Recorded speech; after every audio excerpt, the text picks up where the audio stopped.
and welcome to Fly Nubian Money, where we help you master your mindset and maximize your money.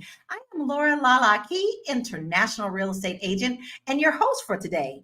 And in today's episode, we're talking about a heated debate that was sparked by Shelley Winter's explosive remarks on CNN.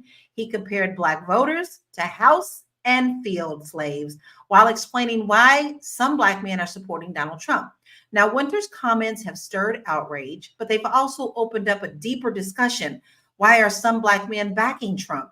Is this just about politics, or is it about something deeper, class, culture, rebellion? So let's get into it. And how we're going to get into it is first by welcoming you all here. We appreciate you being here, but this conversation is not just between us. You know how we do it here. Put those comments there because we will address and talk to you. We talk back.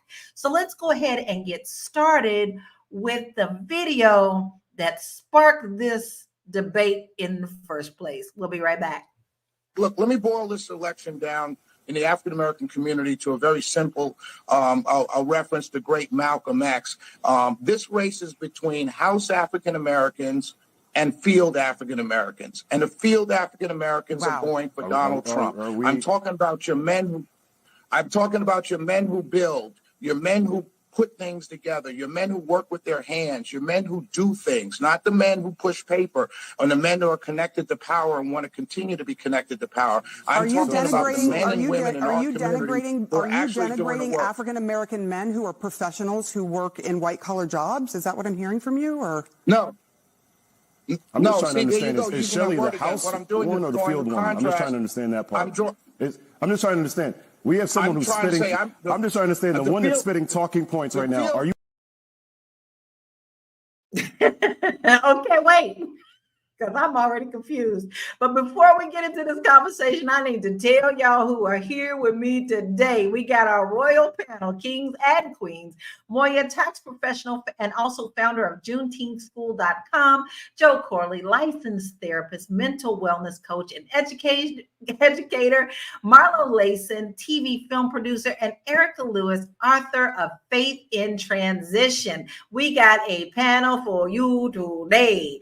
First off, I need to know if everybody has ever heard of him before, because I actually thought it was a female when I first heard of him. So show of hands who've heard of him before. Did he just come out of left? I don't know. So here's my first question for you. What did you first think when you heard Shelley Winter compare Black voters to house and field slaves? And is there truth to his analogy? But before we move on, let me explain what that means. Because if you don't know what that means, if you don't know what a house and a field slave is, you need to understand.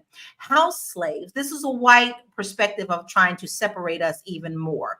So during the slave times, the favorable slaves, most likely the ones that look like me, would be in the house. They were more palatable for the white families to see. They were seen as being a little more honored to be in the house, whereas the darker, more melanated slaves were in the fields picking the cotton and doing all of the harder grunt work. And it also pitted us between one another because the darkers were against the lighters were against the darkers, because they created their own hierarchy there on a false narrative when we were all slaves in the first place. So now let me get into the first question now that I've actually explained that. So, all right, I'm going to start with you, Erica. What did you first think when you heard of this? And do you think there's a truth to his analogy? Well, Shelley Winters confused me. I was thoroughly confused because I thought that whole conversation was going in another direction, but it went someplace else. And I'm holding on to a balloon and I'm just trying to catch it because I don't really know what he meant. I do think that we are in a turmoil as it comes to who's voting for who, regardless if you're voting Democrat, Republican. I think we're in turmoil about who's going out to vote. I think that is the biggest dilemma. Who is actually going out to vote if Black people actually feel like it's worth them going out to vote, especially that of Black men? I think Black men are in a critical point, a turning point, actually. And it's mind-boggling to see, since these are the same men that have been ridiculed, led astray, beat down, jailed, prisoned, and emasculated. And now all of a sudden, they're the key to red or blue. And, so I do not agree with what Shelley Winters said. I think I understood the point he was trying to make, but I don't. I think he kind of got lost in translation, so to speak. I think he meant to say something else and just kind of veered off in the wrong direction and just couldn't pull himself out. So I don't agree with him. I think Black men have a lot to offer. I don't think this is about field or house slaves. What I think this is about, I think it's about Black men coming together regardless of their socioeconomic background or the lives that they lead, and making solid decisions for their families. I think that is very true. I just wish he would have been able to clarify it a little bit more, because even the interviewer was like, wait a minute now, hold up, wait a minute, like that. And he wouldn't let them get a word in edgewise. He wouldn't even let them get, because let's face it, what he constituted as the field, carpentry, masonry work, that's money, honey. So I don't really know what Mr. Winters was talking about. So. I don't know. I have no idea, but I don't know. It is what it is. And he said what he said, right? Because you can't take it back. Marlo, what did you think when you first heard of this interview and this analogy? And do you think it's true or not? I immediately thought of, I know that he's on the naughty list, or maybe the naughty list, but I immediately thought about the Jay-Z lyric, like, still nigga, like, what are we talking about? What are we talking about? And why is there not a collective agenda, right? Why are you on CNN splitting hairs? Why are you on CNN talking about house and field? I see an opportunity where men who work with their hands and men who work with spreadsheets and budgets can figure out a way to work together to help empower one another. But we are still perpetuating the nonsense that was taught 4, 5, 6, 7 generations ago. And that's the brain, the mental illness that I want to talk about. That is exactly.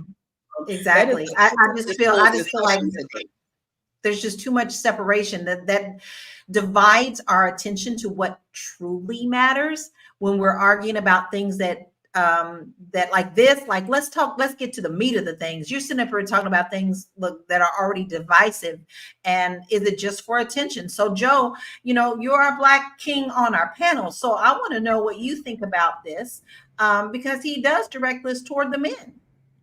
Yeah, I seen that. First of all, I was confused by his analogy. I thought normally the house Negro would be in step with Trump, but he said the field Negro would be more in step with Trump because he built. So I was already confused. But what do I think about this? It's very frustrating, not only as a therapist, but as a Black man, to see when they trumpet these men out here and then kind of make them like the voice of the entire demographic, which, I think, which is not true. We're going to find out when it's all over. Overwhelmingly, the Black man is probably going to vote one way, but just because, but on the flip side of that, just because I don't agree with what he's saying doesn't mean that I can't understand why he may feel like that, or why he may feel, or why any Black man may feel that he should go for Trump. I get it. I don't agree with it, but I understand it. Misinformation is very, very real today. It's very targeted. The people that do it are very talented at how they do it. And, it comes out in generations of men who have, blindly voted one way are starting to feel as though they've got nothing for that. So they start to, you look for confirmation bias for something you're already triggered for. So I hear, oh, you're telling me that this guy will do what I need him to do. This guy has never done what I need him to do. So maybe I should go for this guy, even though this guy really isn't for me.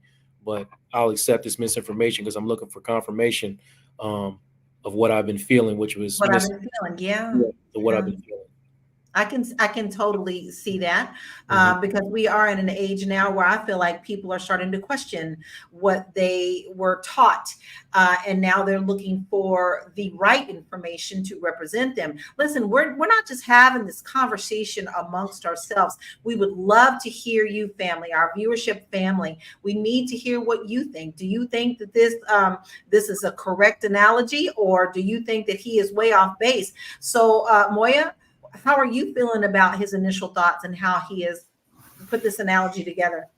I think it's always interesting when they bring forth, they mention Malcolm X or Dr. King, when they're really bringing up divisive language. It feels like this is their go-to that they use because they think like, oh, this applies to me. So I just found it interesting that he used that segment of what Malcolm X had to say, even though it's completely unrelated to the point that he's attempting to make. I agree with that. Now, Deborah Will said, the question is not what are we as Black women and men getting for our, the question is what are we as Black women and men getting for our votes? Do you agree with that, Marlo? Yeah, I do agree with it, but I think that's a question you're asking too high. You know, every week that we talk about this, every time this topic comes up, I'm always going to remind people, those are the questions that you ask at the local and the state level, right? That's what you ask at the county and the parish level if you live in Louisiana like me. Those are not federal questions, right? Obviously, they can put forth an economic plan that would be federally mandated, that would affect certain businesses, but the idea of a selectively Black piece of legislation, y'all, they want to remove the Voting Rights Act. They stall every time they have to go and just vote for it. Just say yay or nay. They stall every time. And it's always a 12-hour negotiation to continue the right for us to even have this debate at all. So I think that we need to really funnel down our understanding of government and how all of this works, because a lot of this is misdirected information, disinformation, and expectations. I believe so. I believe that with you. It's just so much of I call it our tornado, where you got to stand in the middle in the eye of a storm where it's calm, but you still have to navigate all the craziness that's going on around you. And it just seems like every time we turn around, there is more craziness that's calling for our attention that seems to be loud. And so the other things are just swirling in a circle. But I definitely want to hear our viewership and how you feel about it. We've got a hot debate on that. But right now, we're going to take a break and we're going to come back and we're going to continue this conversation. We'll be right back. Hey, if you're just tuning in, you are watching Fly Nubian Money, where we help you master your mindset and maximize your money. I am Tierra Williams. I'm also known as Miss Black Hollywood, and I am the proud producer of this show. So I hope that every day when you join us, you leave a little smarter than you came, because that's the point. Otherwise, why are you watching? So if you want to receive notices for when we go live, Fly Nubian Money goes live every single day. That's Monday through Friday at 1 p.m. to 2 p.m. Eastern Standard Time. So if you don't know, now you know. All you have to do is text the word Queens, that's Queens, that's Queens, to 87948. That's 87948. That's Queens to 87948. Yes? If you want.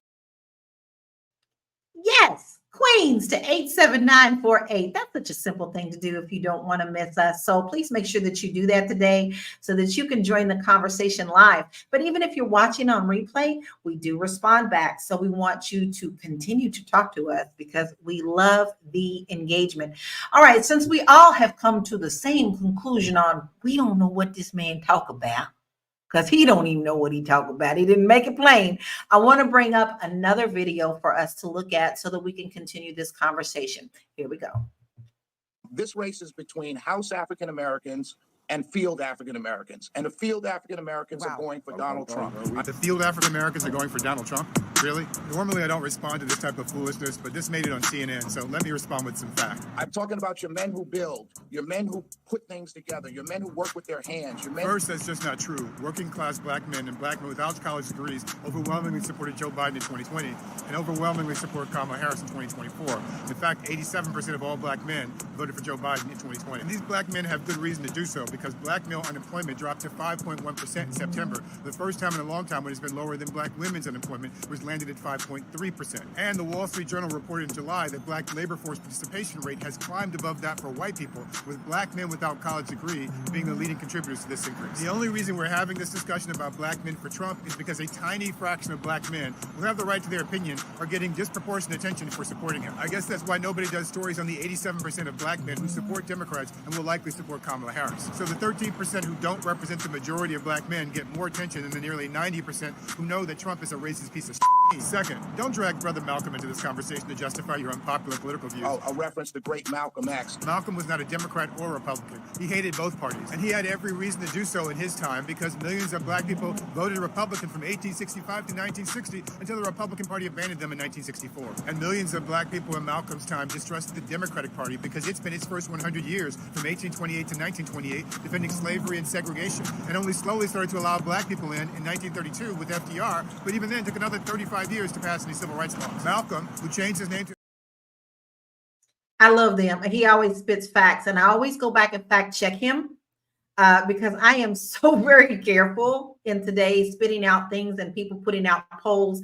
You can poll anybody. You can poll 5 slugs and say, do you like the cranes that are flying in the sky? And it don't matter because you're polling a certain demographic that is not honest. So we always want to be very careful about what you're seeing on polls, what things are being said out there. But here is a good question that I have for you, and I want to hear from everybody. So Erica, why do some black men feel like Trump represents their interests better than Democrats? Now, I know I should have asked Joe first, but we understand that you have some roots into the GOP. So that's why I'm asking. Well, I think black men are just tired. I honestly do.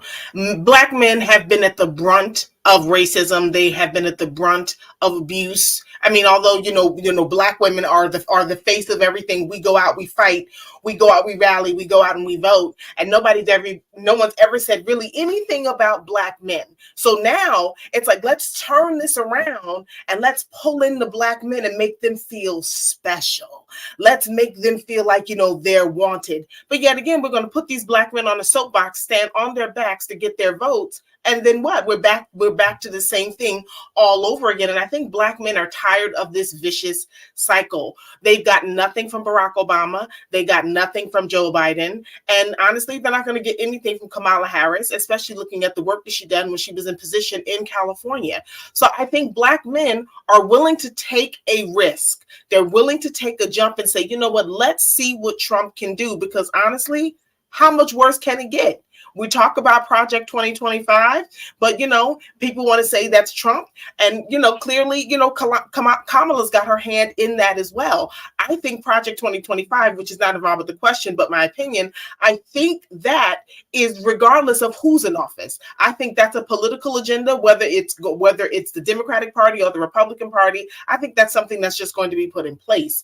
But I think black men are willing to take that chance and jump on over to Trump and say, you know what? Let's give this a shot because clearly what we have is not working. I can understand that, Erica. And I know you and I see differently on the political aspect of things. I can respect your opinion, but I also know the history of Trump. And even when he was in office, it was a hot, ghetto, fabulous mess.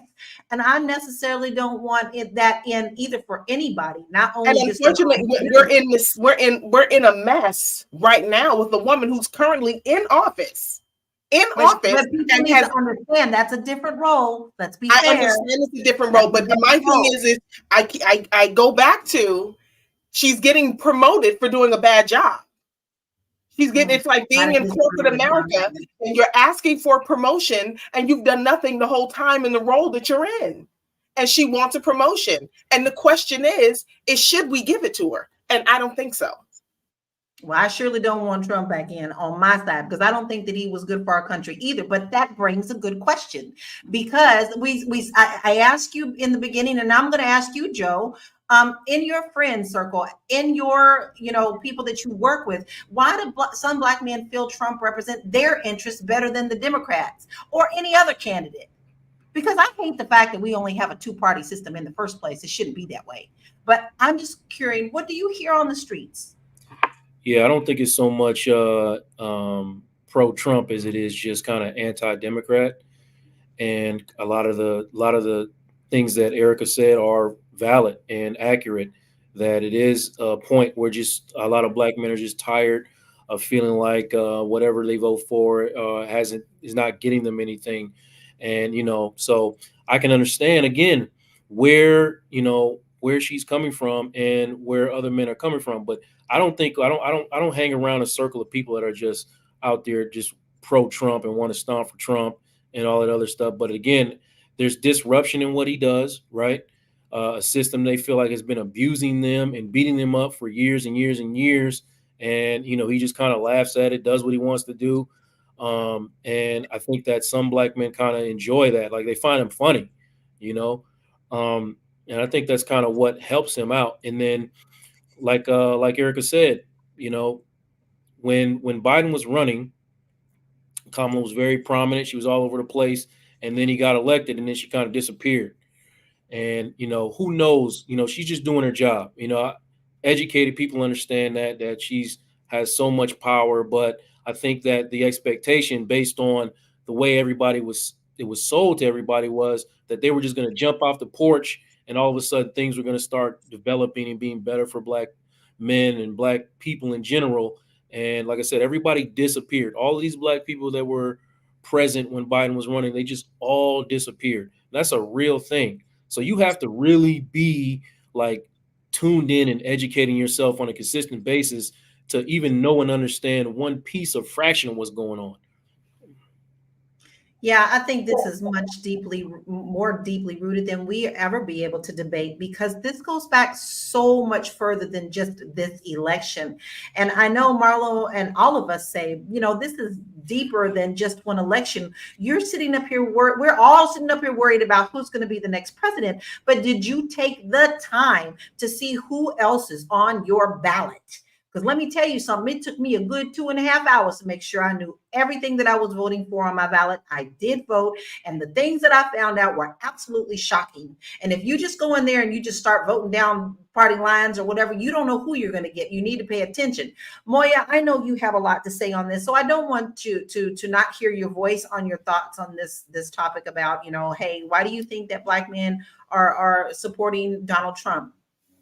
Yeah, well, a couple of the things, like first, when it comes to Project 2025, that's not the same as what the Democrats are pushing. Project 2025, the Republicans always do this. It's called the mandate of leadership. They've been doing this since the 70s through the Heritage Foundation.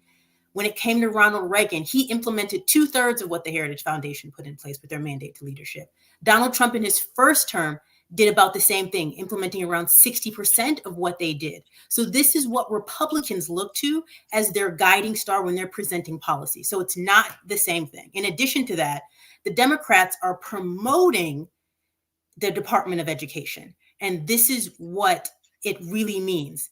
For example, Donald Trump, he reinstated $250 million to HBCUs. Biden and Harris, they put in $17 billion to HBCUs. That's a complete difference. So, and that all comes through the Department of Education, which is what the Republicans in the mandate of leadership in this Project 2025 wants to remove. So this is a very different policy platform that they're putting forward. And I know someone brought up that said Biden was racist in the 1970s. I don't think we even want to talk about Donald Trump being racist and being sued by the federal government because he didn't want to rent to Black people. And when they came in on the applications, they either put a C for colored or an N for nigger on the actual applications. So I think when we talk about a history of racism, in fact, the Central Park Five, they're suing Donald Trump this morning because he went on and said some erroneous things about them, on top of the fact that these were exonerated men. So I really want us to understand what we talk about when we're saying these are very similar parties. At this stage, with Donald Trump at the helm, it's not a similar party to the Democrats. I have to agree with that. And I will always be honest about the fact that I never liked Donald Trump in the first place, long before he got into the political world. I'm always very honest about that. I always tell people that I knew of his shenanigans in New York City long before. And so therefore, I've actually had family members who did work around him at that time. And that's how I learned early about his policy. So therefore, I'm going to be very open so everybody knows that it wasn't just that my disdain for him came along when he got into politics. It was long before that. But we're getting ready to go to commercial. But before that, I have someone who said that Brian says that I am being disingenuous. And when we come back, I want you to explain to me, Mr. Brian, how you think so. We'll be right back after these messages. You want to grow your money and not blow your money, as Constance says, check us out at flynubianmoney.com. There's all kinds of resources, programs, videos, resources. In 2024, there's no reason to be broke when there's information all around us. So get your money right. flynubianmoney.com. Get your money right, get your money tight. Go ahead and go on over to that website. We have a lot of free resources. Really, there's no reason in this day and age that you should be stuck. There are ways for you to get out of that hole. If you're in that dark hole, there you're going to find some help and hope. So make sure that you go to flynubianmoney.com. Now, I'm waiting for Brian to give me that answer, but I do want to ask you, Marlo, is the Democratic Party's strategy to win over Black men failing? And why do Black men actually, what do you think they really want from the political parties that they aren't getting? We keep saying that, but what do you think? Well, so I will say this morning, Tim Walz was on morning, doing a press junket, and he was saying basically, no ticket should automatically anticipate any voter will vote for them, right? You got to go out and win everybody's votes, right? You got to put in initiatives where people can see themselves and this and that and the third. So I don't think that they are taking for granted that Black men are automatic checkbox in their column, right? The other part of this is a lot of people that have a lot to say about politics are really driven by memes and screenshots. I know that everybody, I know a few guys personally, family members that are talking about voting for Trump or asking me about political things, but it's based on screenshots, right?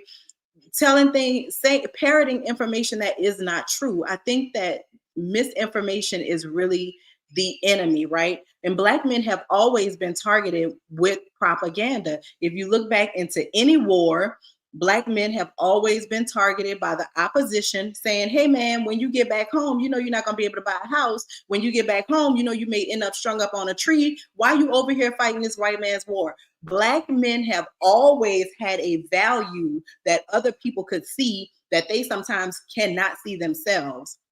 And I would just say to every Black man that I love, do the research on your own. Take your time. If you really are serious about showing up to early vote, if you really are serious about showing up to the polls on November 5th, take the time and do the research. Take, like Lala said, 2 hours, read over the ballot, see what people are talking about. Go to their Twitter, go see what they're co-signing, go to their Instagram, go see what they're reposting, go see what their policy initiatives are. Read the website. Don't just do the research of YouTube. Don't just do the research of podcast people telling you what to think, right? I'm telling you to go think for yourselves. You are valuable. They wouldn't talk about you if you weren't. But to just say, oh, well, what's next? He not next. We already had that. We went with that boy 2 boyfriends ago. We already had that boyfriend. So you want to go back to that one? And you can't even say what he did, because what he did was keep the Obama train rolling until COVID hit and he couldn't. Let's be real, people. Let's get the real information. Let's go and read the text. Stop watching the videos because y'all are driving me to drink. That's all I got to say. And I've already had my sangria for the day. All right. So listen, that is something that we have all said. You have to do the research for yourself. You've got to stop listening to what polls, people, podcasts, stars. It all boils down to what's important to you and what's important to your household and those that you love. Erica, so has Trump managed to convince some Black men that he's a better choice because of economic promises, or does his appeal come from a rootedness and rebellion against the status quo? Because everybody keeps saying he ain't a politician, right? Trump. I don't know. Trump is not a politician, and I think I've said that before on other times that we've met. He's not a politician. Trump is a businessman, and running this country has to get back to the basis of business. I think Black men are concerned about many things, but one of the things is our jobs. When you sit and you think about it, and they're talking about, unemployment is at an all-time low, and Black men are employed. Well, are you talking about Black men? Or are you talking about migrants that are coming in that are moved into Black communities that are labeled and listed as being Black because they live in Black communities? Are we talking about a dark-skinned Latina or Latino that lives in a community and they are automatically listed as Black because they have dark skin? Who are we talking about? And I think that is what, if you go out here to these construction sites, there was construction being done outside my house about a month ago, and I didn't see one Black man. I didn't even see one white man. There was a full crew of Latin Americans. So you sit back and you go, well, who's employed? And I think Black men are tired of being looked over. So yes, the unemployment rate is low, but who's getting the jobs? Who's working? Is it Black men really? And I think that right there is what the slap in the face is.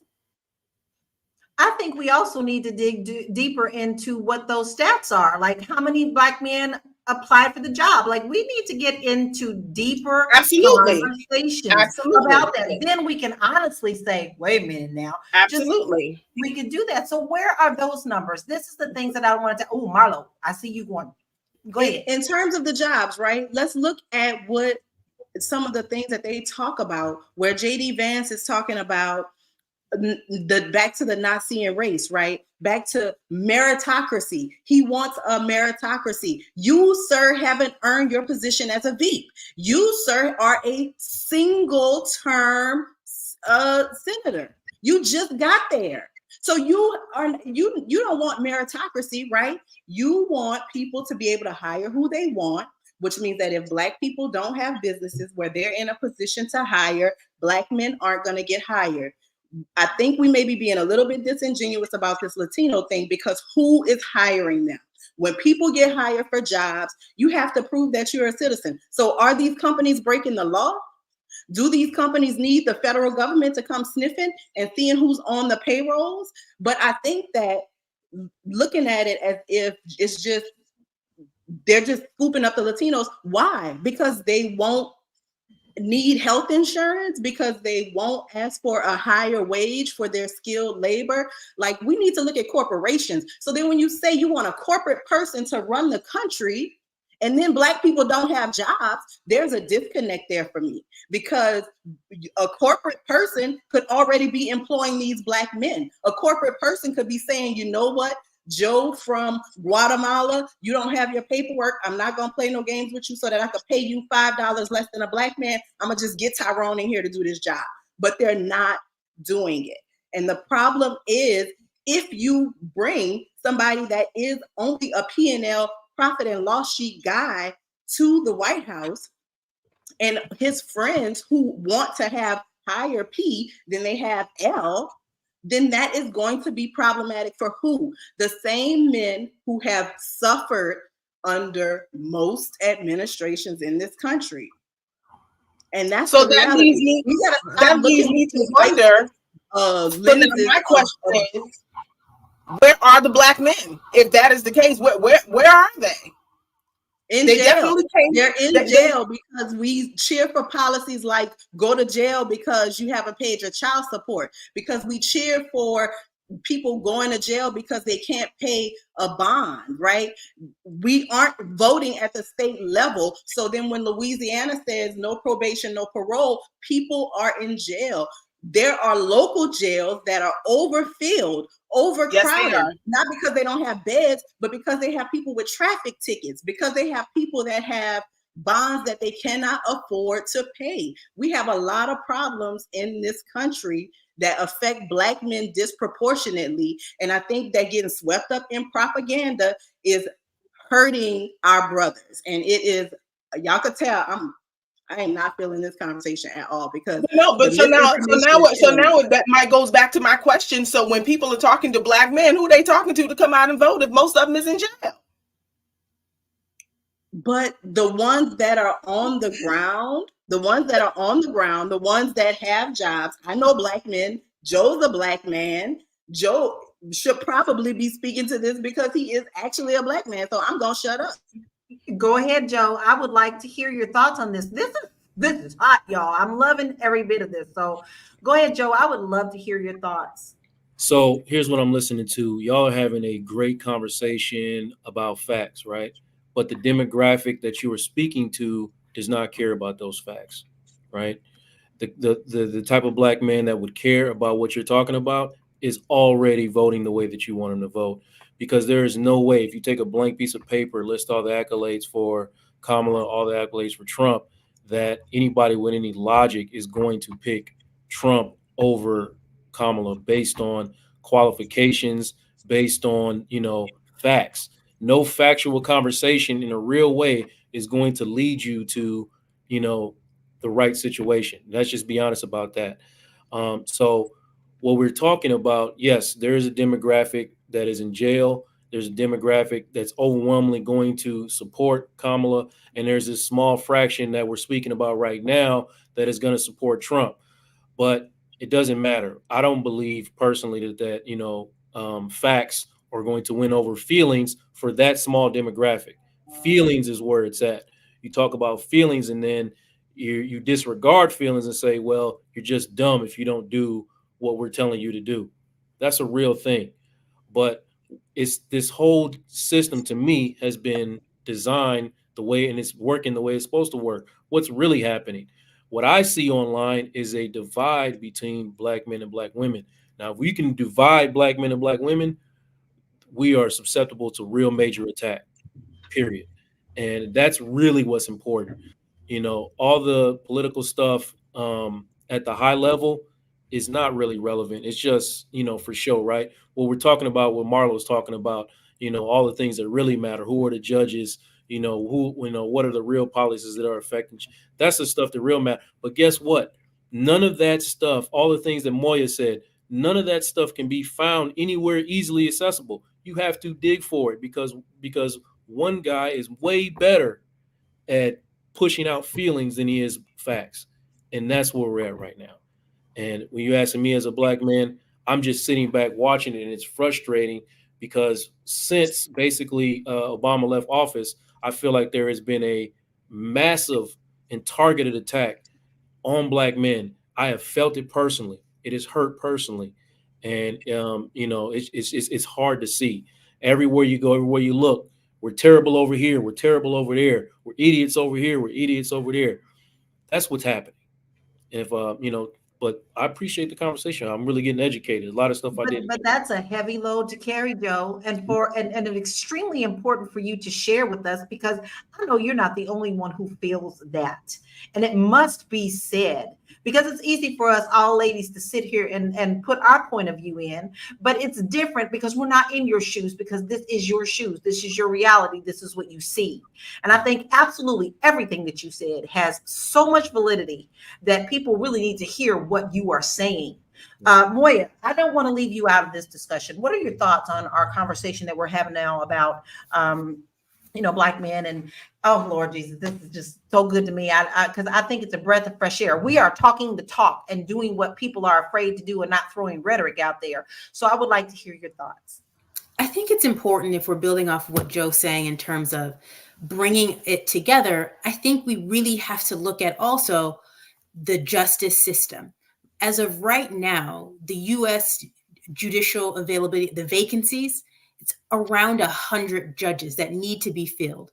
And so when we look at the policies, and if we look at what Trump has done in the past, he put in 3 judges in the Supreme Court that have given him immunity. So what do we think that he's going to do when he gets and he is able to put and fill these other 100 federal judges that have to be filled? When we talk about bringing our family together, we have to really look at what has been tearing our family apart. And that's been the criminal justice system. And so when we look at the policies that have been in place, Biden has put in an executive order that banned no chokeholds, that he went ahead and put in because the George Floyd Policing Act didn't get passed. So then they put in the executive order. So these are the things that have been done in order for us to really answer the call of what's happening to the judicial system and tearing apart our families. I agree. And woo, y'all, we got to take a break, take a deep breath, give me another sip of sangria. As you said, Marlo, it's drive me to drink. We'll be right back. Fly Nubian Money is now on Spotify. Yes, yes, yes. We are on Spotify. So if you can't watch us, you can listen to us. All you have to do is search Fly Nubian Money and we will appear. All of our episodes. Make sure that you leave a 5-star rating and review so other people that come along and are looking for a good show to watch, they'll follow us too. If you are interested in being on Fly Nubian Money, sorry, I don't have any spaces. I'm just playing. If you are interested in being a queen or a king on Fly Nubian Money for the day, please reach out to me. I'm at info@realvirtual.net. That's info@realvirtual.net. Also, if you need help with your business, go ahead and send me an email for that too. Okay. I've said enough. Now back to the show. And we always have space for you. This is why I absolutely love that you guys talk back to us. So if you do want to join us on the panel, it's so very simple. Just go ahead and hit that email and let us know that you would like to join in on the conversation on the camera. We would love to have you. All right. We have another video that I want us to go to so that we can continue this conversation. And let's see what this one is going to bring. The real challenge with Democrats is not black men, it's white men who voted 57% for Trump. By the way, do you think white men are overwhelmingly voting for Trump because he supports black people? They're voting for him because he protects white supremacy. And let's not forget white women who voted 53% for Trump in 2020 and even voted for him over a white woman in 2016, Thurgood Marshall, as the first black Supreme Court justice. Third, I really want to say something about this House Negro versus Field Negro comment. And the House Negro always looked out for his master. Malcolm said the House Negroes had the best diction and wore the best clothes, and yet he described himself as a Field Negro, even though he had the best diction and wore the best clothes. That's because the House Negro story is a parable about attitude, not aptitude. If not, then Shelley Winter himself would be a House Negro because he's sitting up there on CNN, a white-owned TV network, wearing the best clothes and speaking the best diction. I'm just trying to understand the one that's spitting talking points right now. Are you the House Negro or the Field Negro that you're referring to? So you have a Republican fool who is talking right now about, you literally just said that black men, you actually just said this is an election about House or Field. This is the nonsense that we are listening to right now by those that are supporting Donald Trump. Which brings me to my fifth and final point. Who exactly is the master? Are you trying to tell me that Donald Trump, a man whose father was arrested at a Ku Klux Klan rally, who refused to rent apartments to black people, who led a lynch mob against 5 black teenagers for a crime they did not commit, who had to be sued by black casino workers for racial discrimination, who spent nearly 6 years lying about the first black president's birth certificate, who told rich white football team owners to fire black football players who took a knee to protest police brutality against black people, who incited a violent racist mob of angry white people to take over the Capitol on January 6th, who spent the last 2 months of his campaign lying about black Haitian immigrants eating white people's cats and dogs, who is still spreading lies about Africans, black Africans from the Congo coming into white people's suburbs, who appointed Supreme Court justices who gutted the Voting Rights Act, took away affirmative action, and executed a possibly innocent black man in Missouri last month, and who now wants to bring back the racist policing tactic of stop and frisk and give cops immunity from prosecution. That white man is black people's savior and the black woman running against him is the master? As Malcolm X would say, that's some tricky logic. I just love how he delivers. Joe, is there a stigma about black men who are voting Republican? And does supporting Trump mean that you're abandoning your community, or is that a false narrative? Here's a stigma around it. And like I said, you don't have to agree. And this is what I kind of run to in my couples counseling sessions, right? We don't have to agree with everything that everybody does, but can you understand it? So for me, I have maybe one client that supports this narrative, and him and I have a conversation. We go back and forth. I'm just trying to understand where he's coming from, why he is moving in that direction. And it always comes down to kind of feeling like, economics. A lot of people, for whatever odd reason, believe that, their spiritual beliefs aren't, I'm sorry, I can't even say without laughing. Their spiritual beliefs are in alignment with what, Trump is doing. But I mean, it's like we can sit down and have a conversation, and I mean, we don't have to hate each other after it. But I mean, I can understand again why somebody would not want to associate with somebody. But there is a stigma. Of course, there's a stigma. Yeah, I think so too. I think we're all expected to be one way, but you never ever can just assume one thing about a whole group. Erica, you are part of the GOP, the Republican Party, so you have friends, I'm sure, that you talk to about the same way. Do you think that they're feeling the stigmatization? Absolutely. I think everyone is. I think people are in between a rock and a hard place, so to speak. It's, you want to believe this, you want to believe that. You want to agree with this, but you want to agree with that. So people are straddle the fence, so to speak. I do want to piggyback off of what Joe said when he said, you said, I understand, but I don't agree. And I think that is critical right there, because there are a lot of things that I may not agree with Donald Trump on, but I understand from a business perspective. When I'm looking at the Democratic Party, I don't understand and I don't agree. So it leaves me, that's why I can vote. That's why I am going to vote in the direction that I'm going to vote in as a Republican, because I don't agree with anything that's been going on over the last 4 years. I don't understand half of what's been going on. And I think it's going to be more rhetoric and confusion moving forward. And I think as Black people, we cannot afford to vote and look at any political party from a place of rhetoric and emotion. We have to get to and understand what it is going to happen with the person that we are actually voting for. And honestly, I do not think Kamala Harris is the answer. As a matter of fact, I know she's not the answer. They're going to be, I'm sorry, go ahead, Joe. I was saying part of understanding it is how it works in the therapy space. I can have a conversation about things that we don't agree with, but I understand. But if you come into the therapy space, what you can't do is lie, right? You can't be dishonest. So having these conversations about like different opposing political views, we can talk about it, but you're going to have to accept the facts of the matter if we start talking about it. So, the same way I can understand how your lived experience has created an avenue for you to support Trump, can you understand why listening to this, and this might make you sound as though you are self-hating or self-hating Black person? And you have to at least acknowledge that that's what's happening. Like, it's so if we can't have a conversation where we're being honest, that's when we have to say, okay, then we just, we have to part ways. And this conversation, political conversations, I never had these until I started working on these panels, because, people can get emotionally riled up. For me, it's not personal. I'm looking at facts. The only thing facts and feelings have in common is the letter F. Your feelings are not going to change facts, but facts will change feelings. And I think that's where we get the emotional rhetoric as Black people when it comes to making decisions and voting in politics. But we're back to the same point that we all are saying, in the fact that you can't just go off of what somebody else is telling you to do.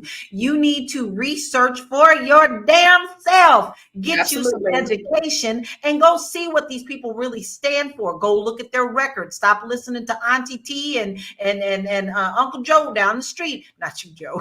But, you need to make sure that you check for yourself. Now, Marlo, a question for you that I think is very interesting, and I would be really interesting to how you could answer it. So, if a Black man votes for Trump, is he more likely to be seen as a traitor than if a Black woman does the same? And why is there a gender gap in this discussion? They're focusing on Black men. I'm not sure why the focus is on Black men and why it wouldn't be seen. I think if I may dip into my caricature bag, I think that they probably assume that Black women wouldn't have too many differences with Kamala, right? I think that they assume because Black girl magic and because Black empowerment and my Black is beautiful and all of those things, that they would feel like Black women would just automatically open the door and there wouldn't be any kind of pushback or question or anything to that extent. So I think that that's just really the mainstream media, right? Missing the point about how Black people are so dynamic and how we are so different in our viewpoints and how we feel. I got cousins that's voting for Trump. Like they talk, and I'd be like, well, that's not true. But they don't want to receive it, right? Because like Joe said, they already have found their commonality, right? A lot of people reality show Donald Trump was funny. You're fired. That was a whole thing, right? Before Wendy had the hands with the thing, Donald had the hands first, right? He was on WWE. So if you like me, you are a wrestling fan for a certain time frame in this country, you know who Donald Trump is. You saw him and Vince McMahon have a goofy corporate CEO off, right? So there is this man has been in your living room. There's a familiarity to him. I'm just saying, we don't need to be like our white counterparts, not speaking to our cousin. If your cousin go vote for Trump on November 5th or during early voting, give him a hug. Still give him a hug. That's still fam. The great thing about America and this whole election system, I went through an election last year. It was a 1 vote difference, y'all, like literally 1 vote, 1 single vote. They had a revote, a recount, a hand count. The Black man ended up being the first Black sheriff in this parish ever in the history of the parish. And he ended up winning after a lot of hurdles and stuff. But the point is, 1 single vote is what started the whole thing. So never think that your vote doesn't count. They're talking about you, Black man, because your vote matters. But also, don't get caught up in stupid people. I just saw somebody drop Donald Robert, whatever his name is, from Florida. I saw somebody name drop him in the comments. Don't let nobody like that fool you. Somebody who lives in a majority white district, right? He lives in the whitest part of the majority white district. He has a Black enclave. He was used to get the votes in the Black enclave that he needed. And he pushes a agenda that is not good for those people, right? So that's why I'm saying do your research. Know who you're voting for, because yes, they may present with a Black face. You may think that that's your cousin. He say all the right words and then he get right there and turn his back and you don't know what's going on. Hold people accountable if you vote for them. These votes ain't free, y'all. These votes count money. And if Kraft is giving somebody a vote, they pay for that vote and they're going to get a meeting. So we need to learn what collective power is and really start to exercise that. I cannot say that enough to y'all. Collective power. That is the word of the day. And I think that also needs to go on a t-shirt. Moya, do you think that this is a strict agenda and we even have our own biases when it comes to creating a gender gap within our voting preferences between Black men and Black women? Say it again, Lola. You said, do we feel like there's a gender gap between our voting preferences? Why do you think it's such a divide, them trying to crack into the gender gap between Black women and Black men voters? I think that they want to build on what they perceive to be a narrative. They perceive that there is that Black women and Black men have an issue, an underlying issue. They want to push this whole idea that Black women tell Black men what to do. There's this whole bullying narrative happening and Black men want to assert themselves. So it's all about how they're shaping the discussion and shaping the question that lead us to believe that there's a divide. But in reality, there isn't much of a divide. She's getting close to the same amount that Biden got in terms of both the Black men and Black women. I think we just need to look at the reality of that, because I think the first thing that we want to do is always point fingers at one another. And that's one thing that I do my very best not to do. So going back to being called disingenuous, Sir, you have not watched the show. You don't know me very well, but I take it very seriously what I say, and I stand beside and upon my word. My word truly is bond. And I will tell you one thing. If I am wrong, I will be the first person to tell you to do that. So everything that I say on here is my opinions and what I firmly believe in. I don't think you're going to get any disingenuous people on this panel. We stand on what we say, and we say what we stand on. Now, with that being said, as you can see, this is a hot topic, and we are getting a lot of comments, and we have some really good debates, not arguments. Don't you check that out? We're having debates on here, good ones.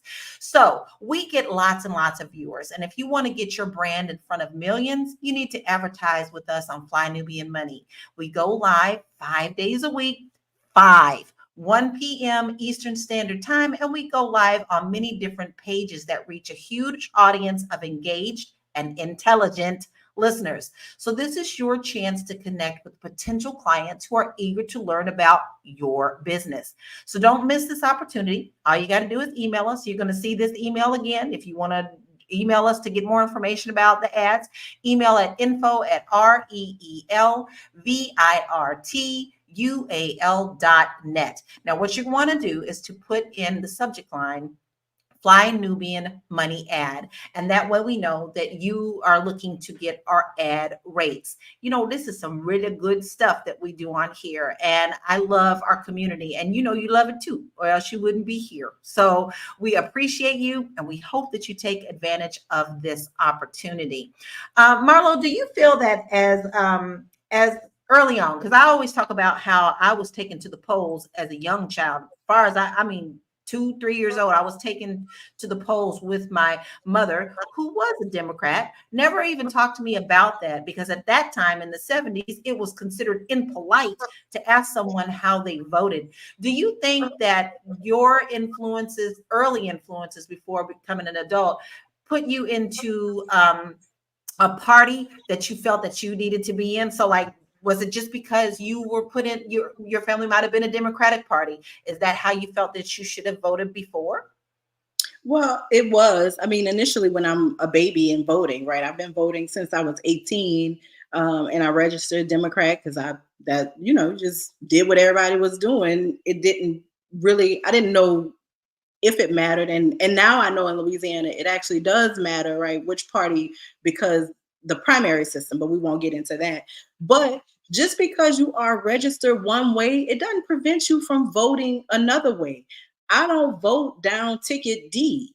I vote D, I vote I vote R, I vote green. I vote for whoever the person is whose things I agree with. Did you knock on my door and come and try and get my vote and lay out a platform that I can agree with? Maybe you get my vote. Did I go to an event where you were speaking and you ticked on some things that made me interested in you? Like, that is how, this is a responsibility. This is not, we shouldn't look at this as like, oh, I gotta go vote today. Like, we need to be engaged with this, because this is why you got potholes in your street.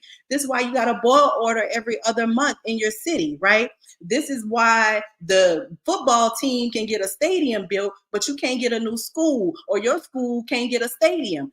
This is why, because of the decisions that are being made in these scenarios. So don't just vote based on what your registration is. Vote on what it is that you, your community, and all the people need, because that is what this responsibility is all about. You know, that's my same experience. Marlo, that's my same experience. I remember when I registered to vote in high school, you just went, you filled out the form. When I turned 18 and graduated, I'll go vote.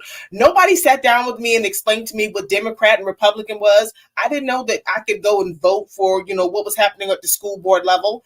I remember that there were people that stole our class dues, and we almost didn't have a prom. And guess what? If we had voted for the right people to be sitting in the school board, we may not have had that problem. So that wasn't explained to my generation, or I won't speak for the whole generation of Gen X. I'll speak for me. That wasn't explained to me. Moya, was it explained to you when you went and registered to vote what your responsibility would be and what to look for as a voter? Yeah, so I'm a lot like Marlo. I went and registered at 18. One of the things that I feel like we have to remember is there is a difference between Democrat and Republican, but you have to also look at what policies. Like when Obama was in office, he couldn't get the crime bill to pass because he didn't have enough Democratic votes. And so while we can have this level of conversation, the current Republican Party is not the old Republican Party. These are all MAGA. So what happens is they're just having full-on standoffs and they're not allowing legislation to even be passed. So while you want to look at your local, your regional, but when it comes to Congress and your senators, you have to really make sure that you're voting accordingly to making sure that everything that has been set forth can really happen. So, well, that's a great question. How can people start making better decisions or start making a decision when it comes to looking at what Congress is doing? How can people get that information and become more involved in what's going on? You have to have a strong value system of what you really want versus, as what Joe said, it's like more of a feeling. You have to know what your interests are and vote according to your self-interest and not according to what you feel about the candidate and what you feel about the person. Yeah, like I said earlier, facts and feelings, the only thing they have in common is the letter F. Joe, what about you when you started voting and you registered to vote? What direction were you going in and how did you get to that point knowing you'd be voting Democrat or Republican, or did you understand what one had to do with the other, if not? No, yeah, I registered at 18 too, and it's pretty much the same. I just saw what everybody else is doing and kind of fell in line. What interest in my family, what people were lining up with. I didn't really have an understanding of my own values and what was important to me. I didn't have a deep understanding of the system and how it worked. And as I've gotten older, the more I've learned, the more just frustrated I become. And you go through periods where you kind of feel a little helpless and hopeless. And then you start to understand what those down ticket situations are about. And you start digging into them and you start realizing everything up top is really just for show. At least that's what it feels like. I know you don't like them feelings, but that's what it feels like. I really think that maybe perhaps, and I'll just speak for me. Hey, Lala, I think perhaps if I had been given better insight as to understanding politics versus just giving a voter's registration form and spend 35, 40 years of my life just kind of just going to pull buttons because that's what my mother and father did. I think maybe I would have had a better education and an understanding as to what I was voting for. And maybe we wouldn't even have a lot of things in place because you never know. Like you said, that one vote made a difference. And I don't think we realize how powerful we are when it comes to voting. So it is really important for us to get out here and vote and understand what we're voting for. And as Moya said, know what you want when you go vote. I see our queen Lala is back. Hello, Lala. Let me tell you something. The Gremlins are not going to win. I've got two computers. Well, one wouldn't let me in. I jumped my butt right back in here. So thank you for filling in with me. Are we at final thoughts? Have we already done our final thoughts? We're waiting for you, girl. Oh, right. Well, good. Because you know what? I surely didn't miss what you said. Because like I said, I had two computers going. So let us end this hour, although we're over a little hour, because this is a really important conversation. And I have taken away a lot of things from this conversation that I never thought about before. And we hope that you have too. So let's have your final thoughts and where we can find you. Moya, let's begin with you. So my name is Moya, and I am the founder of Juneteenth School. And what we do is we go in and we teach vocabulary. Obviously, because my background is taxes, there is an element of business, but that's really what we do. We use our history to really be the foundation and the springboard for our kids to learn. So when you go to the site, www.juneteenthschool.com or just juneteenthschool.com, you will be able to just put in your email and get any of the information and the classes that we have coming up soon.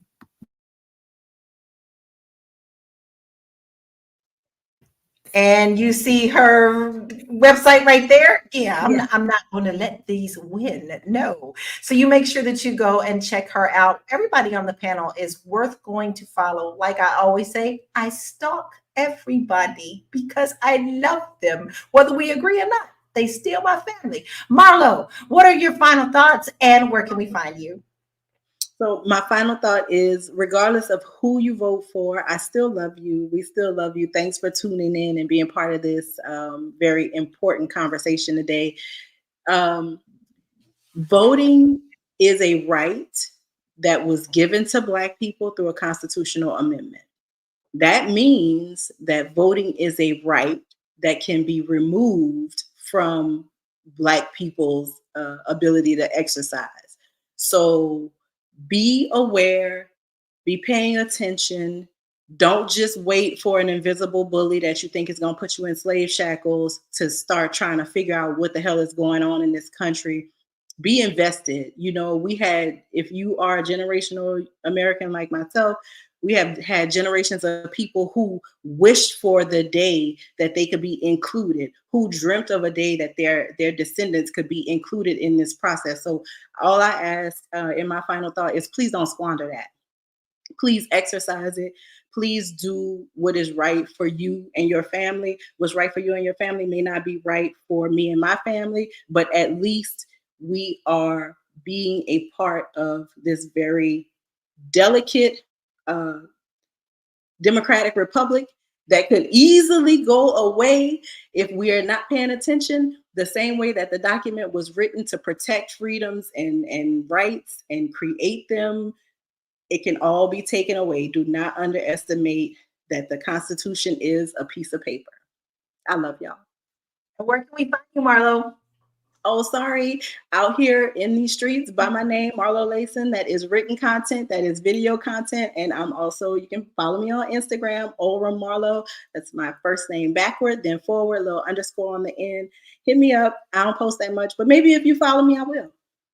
All right. See, now give her a reason to continue to post because I'm on there every day. Joe, what is your final thoughts and where can we find you? So naturally, when we disagree with one another, we want to go to conflict. And I'm not asking people to have these empathetic conversations and talk about these things so that you can, sway each other to agree with each other, but more so that you can understand where somebody's coming from, their point of view, and then decide whether or not you want them in your space. And you can, separate amicably instead of, in volatile. Because I think something Moya said was very important about knowing your value system, knowing the things that you value, and then being able to communicate those things are important. You're going to vote for who you vote for. That's fine. But I'm more into what your peace of mind looks like. So if you're in this election or in this election space and you find yourself getting stressed out and, really anxious, then that's when we have to start checking and understanding our feelings and making sure we're having the conversations that allow for people in our space that deserve and fit in those spaces. You can find me at realuconsulting.com, where I'm doing therapy, speaking, educating, all the things. Also in the streets. All the things. And he's got his feeling wheel behind him. And I'm going to tell you right now, I'm going to need that feeling wheel right after this show. Check your feelings. Check my feelings. That start with F. And with that, I'm going to go to you, Erica. What are your final thoughts and where can we find you? My final thoughts, real short, real brief. Know what you want. Know if what you want lines up with who you're voting for. And period. Go and vote. Marlo said something very critical, and it's time that we really understand that our right to vote can be taken away. They gave it to us and they can take it away from us. So regardless if you're voting for the man on the moon, if you're voting for some sunflowers, get out there and vote. My name is Erica Lewis. I am the author of Faith in Transition, My Journey to 50. You can find me on my website at faithintransition.com or across all social media outlets at Miss Erica Renee. Miss Erica Renee, we appreciate you always because you always give us fodder for us to go back and think about. And I do appreciate a good conversation. So here's my final thoughts. Listen, your vote is gold, baby. You had to fight to even have the right to have a vote in this country. Yes, we can debate all day long about who you want to be in the White House.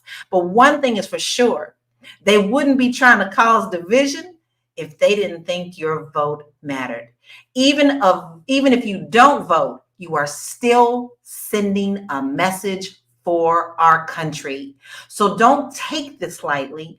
Do your research. If it takes you 3 hours to figure out who's on your ballot, know if it's people who are going to stand for you and know what their records are.